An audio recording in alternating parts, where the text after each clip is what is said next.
ভেজে নিচ্ছি। আর একটু লাল লাল করে ভাজতে হবে, দেখতেও সুন্দর হবে, খেতেও ভালো লাগবে। সেই জন্য লাস্টের দিকে একটু বাদাম আর এলাচ দিয়ে দিয়েছিলাম। তারপর এটাকে মিক্সিতে গুঁড়ো করে নেওয়া হয়েছে। নেওয়ার পরে আমি এখানে গুড় ছিল আখের, সেটাকে ভালো করে ফুটিয়ে নিয়েছি।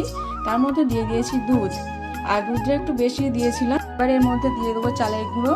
ভালো করে এটাকে মাখানো হয়ে গেলে এরকম শুকনো শুকনো হয়ে আসবে, তুলে নিয়ে বেশ ভালো করে বসিয়ে দিতে হবে। আর আমাদের এখানে পাপা মনে করছে এখানে কেক কাটা হচ্ছে, ওর খুব মজা লাগছে। আর আমাদের দিকে কেক কাটতে না কাটতেই বোন তুলে খাওয়া শুরু করে দিয়েছে। সোনাকে একটু খাইয়ে দিয়ে আমিও খেলাম। সত্যি বলছি, খেতে কিন্তু খুব সুন্দর হয়েছিল। আপনারাও বাড়িতে একবার বানিয়ে খেয়ে দেখবেন, ভালোই লাগবে। সোনার এত ভালো লেগেছে যে ও আঙুল দিয়ে একা একাই তুলছে, এই যে ফুটো করে করে খাচ্ছে। এদিকে দিদি ভেবেছে অনেকটা চলে গেছে গালে, সেই জন্য আবার বের করে নিল। পাপাই রেগেও যাচ্ছিল। ভিডিও ভালো লেগে থাকলে লাইক শেয়ার কমেন্ট করতে ভুলবেন না। ভালো থাকবেন, সুস্থ থাকবেন, দেখা হচ্ছে নেক্সট ভিডিও। টাটা।